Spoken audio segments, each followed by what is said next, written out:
పలగా ప్రవీణ్ గారు సభను ఉద్దేశించి మాట్లాడతారు.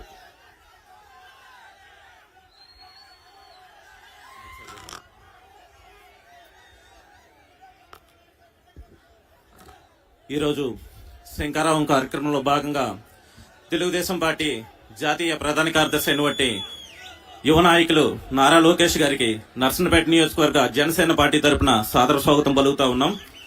అదేవిధంగా ఈ కార్యక్రమానికి విష్ చేసినటువంటి ఎంపీ గారు కింజరపు రామ్మోహన్ నాయుడు గారికి, అదేవిధంగా పార్లమెంటరీ సభ్యులు తెలుగుదేశం పార్టీ కోన రవి గారికి, అలాగే జనసేన పార్టీ జిల్లా అధ్యక్షులైనటువంటి పిసిన్ చంద్రమోహన్ గారికి, తెలుగుదేశం పార్టీ నాయకులకి, కార్యకర్తలకి, అదేవిధంగా తెలుగుదేశం కార్యకర్తలకి, జనసేన పార్టీ కార్యకర్తలకి అందరికీ నా శుభాకాంక్షలు తెలియజేస్తా ఉన్నాం. ఈ రోజు నర్సన్నపేట నియోజకవర్గంలో చూస్తే మేజర్ పంచాయతీలో చెరువులు ఆక్రమించుకొని ఈరోజు మేము అద్భుతాలు చేస్తున్నామని ఈ శాసనసభ్యులు చెప్తా ఉన్నారు. అదేవిధంగా పోలేక మండలం తీసుకుంటే సొంత మండలంలో గారా వనిత మండలానికి సంబంధించిన బ్రిడ్జ్ సైతం ఒక సిమెంట్ బస్తా కూడా వేసి పనిచేసే కార్యక్రమం చేపట్టలేదు ఈ శాసనసభ్యులు. మరి మేజర్ పంచాయతీలో పంచాయతీ కార్యాలయాల్లో ఈ వైకాపా బ్యానర్లు పెట్టి అది వైకాపా కార్యాలయాలుగా తీర్చిదిద్దే కార్యక్రమం ఈ వైకాపా నాయకులు చేశారు. అదే విధంగా చూసుకుంటే దాదాపు 8 నుంచి 10 కోట్లు ఖర్చు పెట్టారు మేజర్ పంచాయతీలో సెంటరింగ్ రోడ్లకి. అవి కనీసం 30 రోజులు కూడా పనిచేయలేదు. అంటే దాంట్లో ఎంత డబ్బు మింగారో ప్రజలు ఒకసారి ఆలోచన చేయాలని నేను అడుగుతా ఉన్నా. ఎక్కడికి వెళ్ళినా మేము అద్భుతాలు చేస్తున్నామని చెప్తా ఉన్నారు. 99% హామీలు ఇచ్చామని చెప్తా ఉన్నారు. 30 లక్షల ఇల్లులు ఇచ్చామని చెప్పారు. ఈ రోజు బుడిది తీసుకోండి, బుడిది గ్రామంలో ఏవైతే పట్టాలు ఇచ్చారో అది ఏ కొండ మీద ఇచ్చారో కూడా చెప్పలేని పరిస్థితిలో వైకాపా నాయకులు ఉన్నారు. ఒకసారి మీ అందరూ ఆలోచన చేయమని అడుగుతా ఉన్నాం. అదే విధంగా ఈ సభాముఖంగా నారా లోకేష్ గారికి విజ్ఞప్తి చేస్తా ఉన్నాం. మీ రెడ్ బుక్ లో ఒక పేజీ ఈ వైకాపా నాయకులు కేటాయించండి. మా నర్సన్నపేట నియోజకవర్గ నాయకులు ఉన్నారు, వైకాపా నాయకులు, వాళ్ళకు ఒక పేజీ ఇవ్వండి సార్. వీళ్ళనే శాశ్వతంగా ఇంటికి పంపించాల్సిన బాధ్యత మేమందరం తీసుకుంటాం. రానున్న రోజుల్లో ఈ తెలుగుదేశం జనసేన పార్టీ ఉమ్మడి ప్రభుత్వంలో మేము కలిసి పనిచేస్తాం.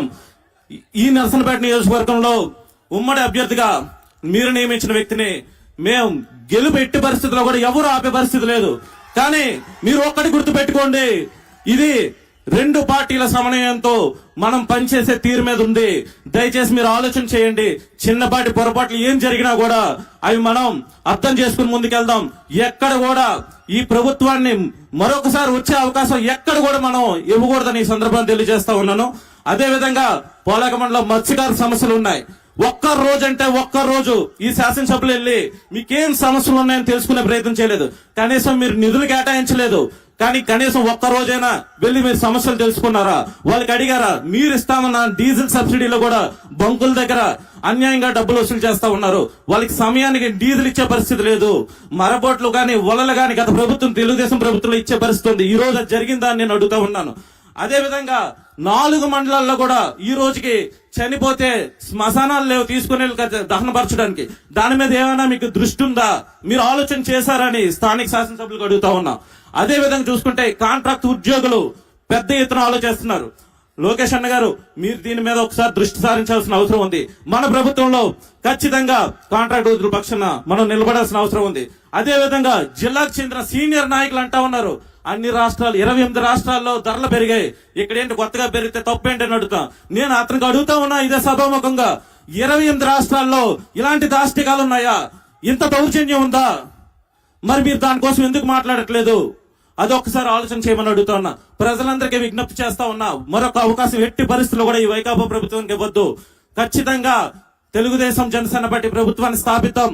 అందరం కలిసి ఈ రాష్ట్రాన్ని అభివృద్ధి చేసుకుందామని తెలియజేసుకుంటూ ఈ అవకాశం ఇచ్చిన పెద్దలందరికీ కూడా పేరు పేరున ధన్యవాదాలు తెలియజేసుకు సెలవు తీసుకుంటున్నాం. జై జనసేన, జై తెలుగుదేశం. క్షమించాలి, రాబోయేది తెలుగుదేశం జనసేన ఉమ్మడి ప్రభుత్వం. చెప్పడం మర్చిపోయాను.